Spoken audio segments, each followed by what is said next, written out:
Ciao a tutti ragazzi, benvenuti in un nuovo video. Come vedete il solito cappellino del Napoli, forza Napoli sempre.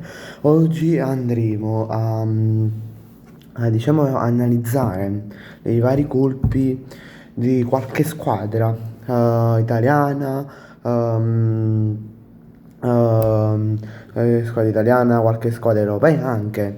Per esempio possiamo iniziare, partiamo proprio dal Napoli. Come primo non diciamo tutti gli acquisti, facciamo un centrocampista e un attaccante e un portiere. Come centrocampista, beh, possiamo dire Kevin De Bruyne, un acquisto che porta esperienza nello spogliatoio del Napoli. Un po' come Napoli è andato ad acquistare il Raul Albiol. Un acquisto molto importante che porta assist, gol anche, possiamo dire anche gol, che porta una fase maggiore al centrocampo del Napoli. Lo fa avanzare avanza man mano in ogni scalino della propria avanzata italiana europea. Poi possiamo dire il portiere, non vi dirò Milinkovic, Savic, ma vi dirò Ferrante, un acquisto che viene dalla Germania se non sbaglio, è un acquisto molto promettente. Al momento gioca nella primavera del Napoli e penso che Conte, attuale allenatore del Napoli, lo voglia diciamo preservare in primavera e poi magari tra un paio oppure già a partire dalla prossima stagione passarlo come terzo portiere nella prima squadra e vendere magari un Contini. Ehm, Poi in attaccante possiamo dire Rasmus Højlund, che su di lui ci si è speso molto tempo e quasi un mese dal 15 di agosto.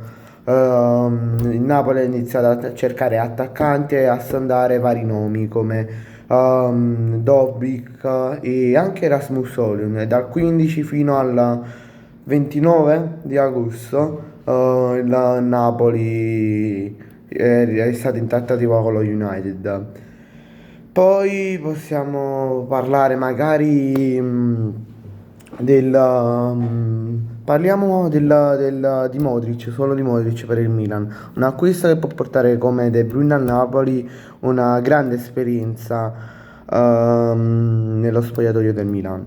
Poi possiamo parlare di magari del Sunderland, la squadra neopromossa in Premier League che praticamente ha fatto un sacco di acquisti, scusatemi se alcuni non li ricordo, però possiamo dire per esempio un acquisto saltato, quello là di Laurenti al Sunderland, che, e doveva andare anche al Napoli, però è saltata la trattativa per vari motivi ed è stato preso Malanga.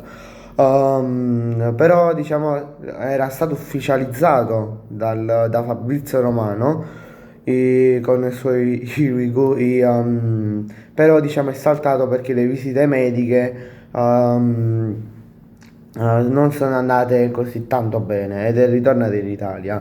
Era più o meno quel periodo, era più o meno luglio, agosto, metà luglio, inizio agosto, più o meno, non mi ricordo precisamente. Poi c'è Xhaka, un altro importante acquisto che ha fatto il Sunderland, che può portare esperienza e maggiore, diciamo, forza che è l'attuale squadra del Sunderland, che è Xhaka, un giocatore tedesco se non sbaglio, non vorrei dire una scemità. E praticamente è un giocatore che viene dall'Leverkusen.